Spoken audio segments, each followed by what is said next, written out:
Hello students, welcome back to Shakuntala tutorial. आज आम आलोचना करबा मायाधर मानसिंह एमसीक्यू गुड़िक।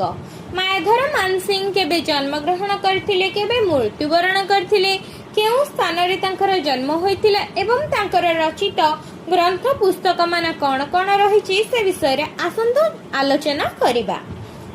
तेबे एपर्यंत यदि आम चैनल को सब्सक्राइब करना हंती जल्दी जल्दी सब्सक्राइब कर नियंतु। फर्स्ट क्वेश्चन, मायाधर मानसिंह केउठारे जन्म ग्रहण करिथिले? नंदोला ग्राम, कलंडपाड़ा, गुरुजंग ग्राम, दामोदरपुर। आंसर हबो नंदोला ग्राम। मायाधर मानसिंह नंदोला ग्राम रे जन्म ग्रहण करिथिले।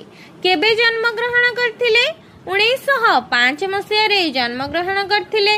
केबे मृत्युवरण करथिले? 1973 मसीह रे मृत्युवरण करिथिले। मायाधर मानसिंह 1905 रे जन्म ग्रहण करी 1973 रे मृत्युवरण करथिले। से नंदोला ग्राम रे जन्म ग्रहण करथिले। तबे नेक्स्ट क्वेश्चन, किए शेक्सपियर और कालिदासंक साहित्यर तुलनात्मक गवेषणा करी पीएचडी उपाधि लाभ करथिले? राधामोहन गणनायक, गोलोक बिहारी धळ, मायाधर मानसिंह, गुरुप्रसाद महांती। आंसर हबो मायाधर मानसिंह। मायाधर मानसिंह शेक्सपियर और कालिदासंक साहित्यर तुलनात्मक गवेषणा करी पीएचडी उपाधि लाभ करथिले। प्रेम और प्रणयर कवि भावे ओडिया साहित्य रे केउ कवि परिचित? राधानाथ राय, राधामोहन गणनायक, बैकुंठनाथ पट्टनायक, मायाधर मानसिंह। आंसर हबो मायाधर मानसिंह। प्रेम और प्रणयर कवि भावे मायाधर मानसिंह ओडिया साहित्य रे परिचित अटंती। मायाधर मानसिंह श्री छद्म नाम रे केउ कविताटी परिप्रकाश लाभ करिछि? निद्रित भगवान, कोणार्क, धरावतरण, धूप। आंसर हबो कोणार्क। मायाधर मानसिंह श्री छद्म नाम रे कोणार्क कविताटी परिप्रकाश लाभ करिथिला। कोणार्क कविताटी मायाधर मानसिंह केबे प्रकाशित होइतिला? 1926, 1931, 1929, 1933। आंसर हबो 1926। कोणार्क कविताटी मायाधर मानसिंह 1926 मसीह रे प्रकाशित होइतिला। कोणार्क कविता प्रथमे केउ पत्रिका रे प्रकाश लाभ करिथिला? शंख, चतुरंग, बारुणी, सहकार।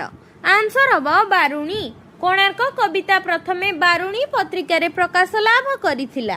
धूप केबे प्रकाशित होइतिला? धूप 1931 रे प्रकाशित होइतिला। पूजाराणी 1932 रे प्रकाशित होइतिला। हेमशस्य 1933 रे प्रकाशित होइतिला। माटी बाणी 1947 मसीह रे प्रकाशित होइतिला। नेक्स्ट क्वेश्चन, महानदी रे ज्योत्स्ना विहार कविताटी केउ कविता संकलन रु गृहीत होइछि? जीवन चिता, माटी बाणी, धूप, हेमशस्य। आंसर हबो माटी बाणी। नेक्स्ट क्वेश्चन, धूप कविता संकलन र केतोटी कविता रहिछि? 28, 32, 34, 30। आंसर हबो 32। धूप कविता संकलन रे 32 टी कविता रहिछि। जीवन चिता कविता संकलन टी केबे प्रकाशित होइथिला? 1964, 1947, 1948, 1956। आंसर हबो 1947। जीवन चिता कविता संकलनटी 1947 रे प्रकाशित होइथिला। निद्रित भगवान कविताटी केउ कविता पुस्तक रे स्थानित? जीवन चिता, माटी बाणी, धूप, हेमशस्य। आंसर हबो जीवन चिता। जीवन चिता कविता रे निद्रित भगवान कविता पुस्तक स्थानित होइछि। साधव झियो केबे प्रकाशित होइतिला? साधव झियो 1946 मसीह रे प्रकाशित होइतिला। जीवन चिता 1947 रे प्रकाशित होइतिला। साधव झियो 1946 रे प्रकाशित होइतिला। प्रेम पुष्प 1935 रे प्रकाशित होइतिला। कृष 1956 रे प्रकाशित होइतिला। उपेक्षित 1928 मसीह रे प्रकाशित होइतिला। ଧରାବତରଣ କବିତାଟି କେଉଁ କବିତା ଗ୍ରନ୍ଥରୁ ଗୃହୀତ ହୋଇଛି? ହେମଶସ୍ୟ, ମାଟିବାଣୀ, ଧୂପ ଏହି ସହକାର ତଳେ। ଆନ୍ସର ହବ ହେମଶସ୍ୟ। ଧରାବତରଣ କବିତାଟି ହେମଶସ୍ୟ କବିତା ଗ୍ରନ୍ଥରୁ ଆସିଅଛି। ନେକ୍ସଟ କ୍ୱେଶ୍ଚିନ୍, କେଉଁଟି ଏକ ସୋନେଟ୍ ଧର୍ମୀ କବିତା ସଂକଳନ ଅଟେ? କମଳା ନୟନ, ଜୀବନ ଚିତା, କୃଷ, ପ୍ରେମ ପୁଷ୍ପ। ଆନ୍ସର ହବ କୃଷ। କୃଷ ଏକ ସୋନେଟ୍ ଧର୍ମୀ କବିତା ସଂକଳନ ଅଟେ। ମାୟାଧର ମାନସିଂହଙ୍କ କମଳାୟନ କାବ୍ୟଟି କେବେ ପ୍ରକାଶିତ ହୋଇଥିଲା? 1947, 1952, 1962, 1945। ଆନ୍ସର ହବ 1947। ମାୟାଧର ମାନସିଂହଙ୍କ କମଳାୟନ କାବ୍ୟଟି 1947 ମସିହାରେ ପ୍ରକାଶିତ ହୋଇଥିଲା। କେଉଁ କାବ୍ୟର ନାୟକ କମଳ ଓ ନାୟିକା କରୁଣା ଅଟନ୍ତି? ଉପେକ୍ଷିତା, କମଳାୟନ, ସାଧବ ଝିଅ, ପୂଜାରିଣୀ। ଆନ୍ସର ହବ କମଳାୟନ। କମଳାୟନ କାବ୍ୟର ନାୟକ ହେଉଛି କମଳ, ନାୟିକା ହେଉଛି କରୁଣା। ଆନ୍ସର ହବ କମଳାୟନ କାବ୍ୟରେ ନାୟକ କମଳ ଏବଂ ନାୟିକା ହେଉଛି କରୁଣା। ଶଙ୍ଖ ପତ୍ରିକାର ସମ୍ପାଦକ କିଏ ଥିଲେ? ସଚ୍ଚିଦାନନ୍ଦ ରାଉତରାୟ, କାନ୍ତକବି ଲକ୍ଷ୍ମୀକାନ୍ତ ମହାପାତ୍ର, ମାୟାଧର ମାନସିଂହ, ରାଜେନ୍ଦ୍ର ନାରାୟଣ ସିଂଦେଓ। ଆନ୍ସର ହବ ମାୟାଧର ମାନସିଂହ। ଶଙ୍ଖ ପତ୍ରିକାର ସମ୍ପାଦକ ମାୟାଧର ମାନସିଂହ ଅଟନ୍ତି। ଶଙ୍ଖ ମାସିକ ସାହିତ୍ୟ ପତ୍ରିକାର ପ୍ରକାଶ କାଳ କେତେ? 1945, 1946, 1949, 1936। ଆନ୍ସର ହବ 1945। ଶଙ୍ଖ ମାସିକ ସାହିତ୍ୟ ପତ୍ରିକାର ପ୍ରକାଶ କାଳ 1945। କେଉଁଟି ମାୟାଧର ମାନସିଂହଙ୍କ ଭ୍ରମଣ କାହାଣୀ ଅଟେ? ପଶ୍ଚିମ ଦିଗନ୍ତ, ଲଣ୍ଡନ ଚିଠି, ପେକିଂ ଡାଏରୀ, ପଶ୍ଚିମ ପଥିକ। ଆନ୍ସର ହବ ପଶ୍ଚିମ ପଥିକ। ମାୟାଧର ମାନସିଂହଙ୍କର ଭ୍ରମଣ କାହାଣୀର ନାମ ପଶ୍ଚିମ ପଥିକ। ଶିକ୍ଷାବିତ୍ର ଗାଥା ଆତ୍ମଜୀବନୀଟି କାହାର ରଚନା? ଚିତ୍ତରଞ୍ଜନ ଦାସ, ମାୟାଧର ମାନସିଂହ, ନୀଳକଣ୍ଠ ଦାସ, ଭୁବନେଶ୍ୱର ବେହେରା। ଆନ୍ସର ହବ ମାୟାଧର ମାନସିଂହ। ଶିକ୍ଷାବିତ୍ର ଗାଥା ଆତ୍ମଜୀବନୀ ମାୟାଧର ମାନସିଂହଙ୍କର ରଚନା ଅଟେ। ଶିକ୍ଷାବିତ୍ର ଗାଥା ଆତ୍ମଜୀବନୀ କେବେ ପ୍ରକାଶିତ ହୋଇଥିଲା? 1964, 1965, 1967, 1946। ଆନ୍ସର ହବ 1965। ଶିକ୍ଷାବିତ୍ର ଗାଥା ଆତ୍ମଜୀବନୀ 1965 ମସିହାରେ ପ୍ରକାଶିତ ହୋଇଥିଲା। ଜେମା କାବ୍ୟ ପୁସ୍ତକଟି କେବେ ପ୍ରକାଶିତ ହୋଇଥିଲା? 1947, 1948, 1936, 1937। ଆନ୍ସର ହବ 1947। ଶିକ୍ଷାବିତ୍ର ଗାଥା ଆତ୍ମଜୀବନୀଟି 1947ରେ ପ୍ରକାଶିତ ହୋଇଥିଲା। ଶିକ୍ଷାବିତ୍ର ଗାଥା 1965ରେ ପ୍ରକାଶିତ ହୋଇଥିଲା। ଜେମା 1947ରେ ପ୍ରକାଶିତ ହୋଇଥିଲା। ମାୟାଧର ମାନସିଂହଙ୍କର କେଉଁ କବିତାରେ ଜାତୀୟ ବେଦନାର ଚିହ୍ନ ନାହିଁ? ଖାଲି ରୂପର ଉତ୍ସ, ଦେହର ପୂଜା, ଯୌବନର ଜୌଲୁସ ଅଛି। ଉତ୍କଳ ବନ୍ଦନା, ଧୂପ, ସାଧବ ଝିଅ, କୋଣାର୍କ। ଆନ୍ସର ହବ କୋଣାର୍କ। ମାୟାଧର ମାନସିଂହଙ୍କର କୋଣାର୍କ କବିତାରେ ଜାତୀୟ ଜୀବନବୋଧର ଚିହ୍ନ ନାହିଁ। ଖାଲି ରୂପର ଉତ୍ସ, ଦେହର ପୂଜା ଏବଂ ଯୌବନର ଜୌଲୁସ ରହିଅଛି। ହାୟରେ ଉତ୍କଳ ଭୂମି, ପ୍ରକୃତି ସୁନ୍ଦର, ମନ୍ଦାକିନୀ ସମ ନଦୀ, ଶିବ ସମଗିରି। କାନନେ କେଦାର, ଲକ୍ଷ୍ୟ ଶୋଭାର ବହରେ, ଥାଉ ତମେ କହ କିମ୍ପା ଏତେ ହତ ଶିରେ। ଏହି କବିତାଂଶଟି ମାୟାଧର ମାନସିଂହଙ୍କର କେଉଁ କବିତା ଅଂଶବିଶେଷ ଅଟେ? କମଳାୟନ, ମହାନଦୀରେ ଜ୍ୟୋତ୍ସ୍ନା ବିହାର, ଧୂପ, ବିରହୀ ଗାଥା। ଆନ୍ସର ହବ ମହାନଦୀରେ ଜ୍ୟୋତ୍ସ୍ନା ବିହାର। ହାୟରେ ଉତ୍କଳ ଭୂମି, ପ୍ରକୃତି ସୁନ୍ଦର, ମନ୍ଦାକିନୀ ସମ ନଦୀ, ଶିବ ସମଗିରି। କାନନେ କେଦାରେ, ଲକ୍ଷ୍ୟ ଶୋଭାର ବହର, ଥାଉ ତୋର କହ କିମ୍ପା ଏତେ ହତ ଶିରେ। ଏହି କବିତାଂଶଟି ମାୟାଧର ମାନସିଂହଙ୍କର ମହାନଦୀରେ ଜ୍ୟୋତ୍ସ୍ନା ବିହାର କବିତାର ଅଂଶବିଶେଷ ଅଟେ। ଜେମା କାବ୍ୟର ରଚନା ସମୟ କେବେ? 1945, 1937, 1935, 1941। आंसर हम 1937। जेमा काव्य 1937 रे रचना समय अटे। प्रेम नुहे देह देहु भोग अन्वेषण, प्रेम एक आत्मा प्रति अन्यर बंधन, प्रेम पूर्ण समर्पण एक अन्य पाई, प्रेम आन पाई देबा निज कुह जाई। एही कविताटी कहार लेखा अटे? राधामोहन गणनायक, सचिदानंद राउतराय, मायाधर मानसिंह, वैकुंठनाथ पट्टनायक। आंसर हम मायाधर मानसिंह। प्रेम नुहे देह देहु भोग अन्वेषण, प्रेम एक आत्मा प्रति अन्यर बंधन, प्रेम पूर्ण समर्पण एक अन्य पाई, प्रेम आन पाई देबा निज कुह जाई। एही कविताटी मायाधर मानसिंह द्वारा रचित होईछि। से दिनर कविता संकलनटी केबे प्रकाशित होइथिला? 1956, 1952, 1962, 1948। आंसर हम 1962। से दिनर कविता 1962 रे संकलित होइथिला। नूतन प्रणय, गुप्त प्रणय, कस्तूरी मृग आदि केउ कवितारे स्थानित? मिलन माधुरी, तीनोटी सनेट, धूप, धरावतरण। आंसर हम तीनोटी सनेट। नूतन प्रणय, गुप्त प्रणय, कस्तूरी मृग तीनोटी सनेट अटे। केउ कवितारे कवि मायाधर मानसिंहकर महाभावर परिचय मिलिथाए? मिलन माधुरी, निद्रित भगवान, मिलन माधुरीर रूप, नमस्कार।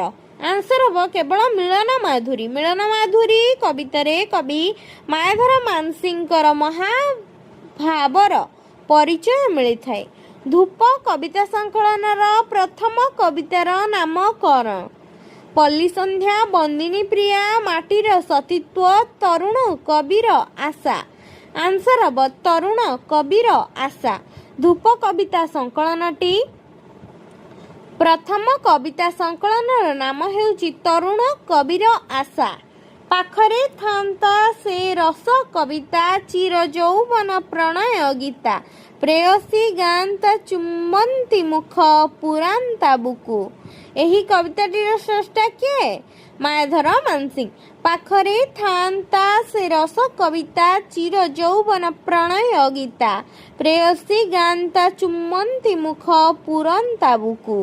एहा मायाधर मानसिंह गाइछंती।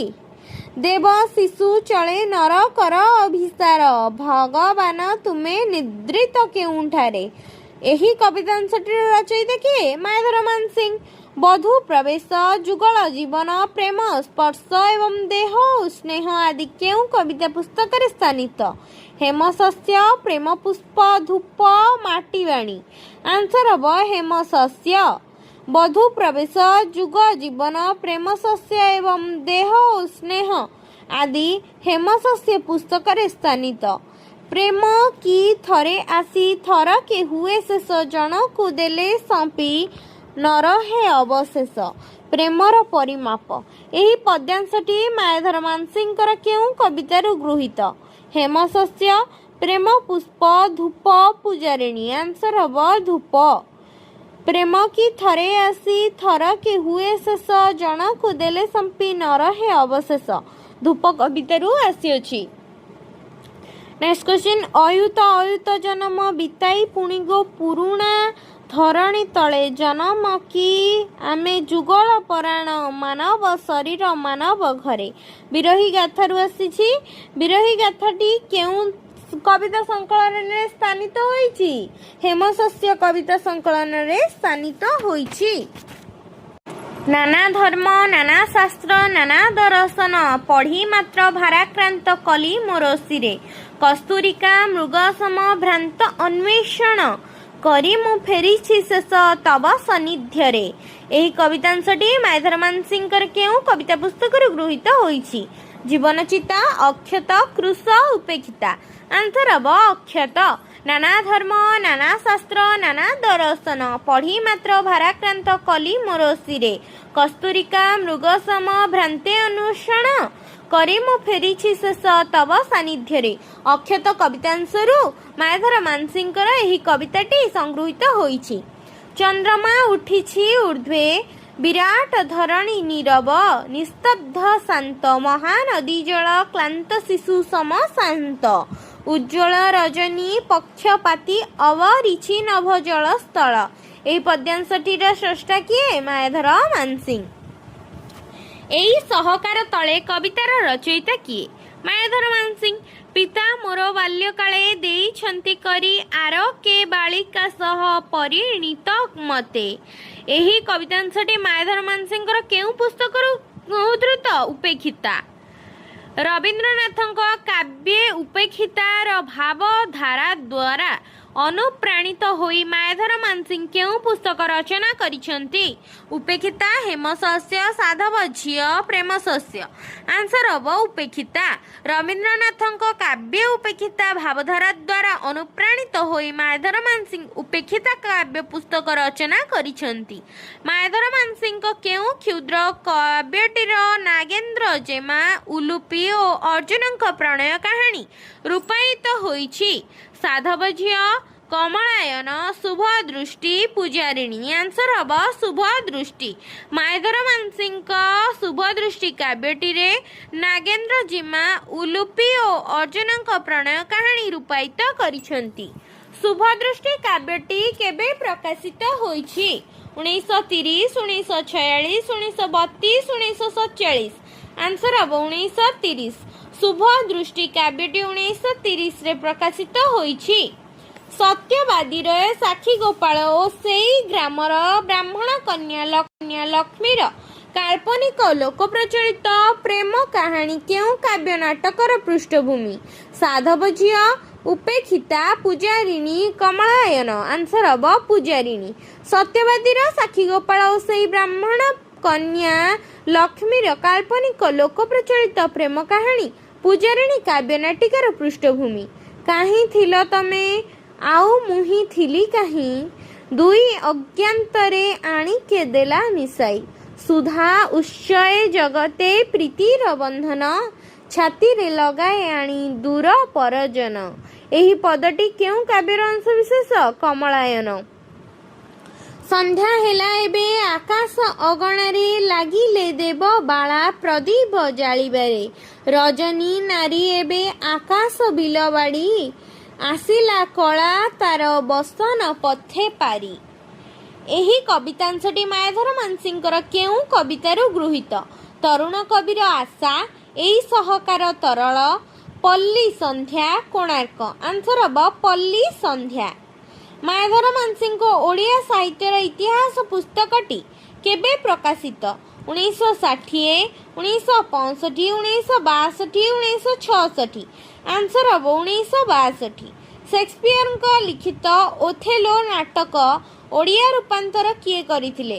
ମାୟାଧର ମାନସିଂ। ଶିକ୍ଷା, ଶିକ୍ଷକ ଓ ଶିକ୍ଷାୟତନ ପ୍ରବନ୍ଧ ପୁସ୍ତକ କାହାର ରଚନା? ମାୟାଧର ମାନସିଂ। କେଉଁଟି ମାୟାଧର ମାନସିଂଙ୍କ ଉପନ୍ୟାସ ଅଟେ? ଅନ୍ୱେଷଣ, ମୁକ୍ତ ଆକାଶର ବିହଙ୍ଗ, ଅଗ୍ରଜ, ପ୍ରତୀକ୍ଷା। ଆନ୍ସର ହେବ ଅନ୍ୱେଷଣ। ଅନ୍ୱେଷଣ ମାୟାଧର ମାନସିଂଙ୍କର ଉପନ୍ୟାସ ଅଟେ। ମାଟିର ମହାକବି ସାରଳା ଦାସ, ସରସ୍ୱତୀ ଫକୀରମୋହନ ଗ୍ରନ୍ଥ ଦ୍ୱୟର ସ୍ରଷ୍ଟା କିଏ? ମାୟାଧର ମାନସିଂ। ମାୟାଧର ମାନସିଂଙ୍କର କେଉଁ ନାଟକରେ ଅସ୍ପୃଶ୍ୟତା ବିରୁଦ୍ଧରେ ସ୍ୱର ଉତ୍ତୋଳନ କରାଯାଇଛି? ନଷ୍ଟ ନୀଳ, ପୂଜାରିଣୀ, ବାରବାଟୀ, ରାଜକବି। ଆନ୍ସର ହେବ ନଷ୍ଟ ନୀଳ। ମାୟାଧର ମାନସିଂଙ୍କ ନଷ୍ଟ ନୀଳ ନାଟକରେ ଅସ୍ପୃଶ୍ୟତା ବିରୁଦ୍ଧରେ ସ୍ୱର ଉତ୍ତୋଳନ କରାଯାଇଛି। ସମାଜ ଓ ରାଷ୍ଟ୍ର ପ୍ରବନ୍ଧଟି ମାୟାଧର ମାନସିଂଙ୍କ କେଉଁ ପୁସ୍ତକରୁ ଗୃହୀତ? ଓଡ଼ିଆ ସମାଜ ଓ ସାହିତ୍ୟ, ମାଟି ମହାକବି ସାରଳା ଦାସ, ଶିକ୍ଷାବିତ୍ର ଗାଥା, ଜୀବନ ପଥ। ଆନ୍ସର ହେବ ଜୀବନ ପଥ। ସମାଜ ଓ ରାଷ୍ଟ୍ର ପ୍ରବନ୍ଧଟି ମାୟାଧର ମାନସିଂଙ୍କ ଜୀବନ ପଥ ପୁସ୍ତକରୁ ସଂଗୃହୀତ। ନିଜ ଦାୟିତ୍ୱ ପ୍ରବନ୍ଧର ସ୍ରଷ୍ଟା କିଏ? ମାୟାଧର ମାନସିଂ। କେଉଁଟି ମାୟାଧର ମାନସିଂଙ୍କ ରଚନା? ଭୁଲ, ବଟୁଆ, ଅଶ୍ରୁ, କ୍ଷମା। ଆନ୍ସର ହେବ କ୍ଷମା। କ୍ଷମା ମାୟାଧର ମାନସିଂଙ୍କ ରଚନା ଅଟେ। ନେକ୍ସଟ କ୍ୱେଶ୍ଚିନ୍, कवि और कविता समालोचना मूलक प्रबंध संकलन रचयिता किए? सुरेंद्र महांती, बंशीधर नायक, मायाधर मानसिंह, नटवर सामंतराय। आंसर हम मायाधर मानसिंह। कवि और कविता समालोचना मूलक प्रबंध संकलन स्रष्टा मायाधर मानसिंह। पर धर्म प्रबंध रे मायाधर मानसिंह केउं कवि मानकु तिरस्कार करिसेंती? प्रगतिवादी, सबुज, सत्यवादी, आधुनिक। आंसर हम सबुज। परधर्म प्रबंध रे मायाधर मानसिंह सबुज कवि मानकु तिरस्कार करिसेंती।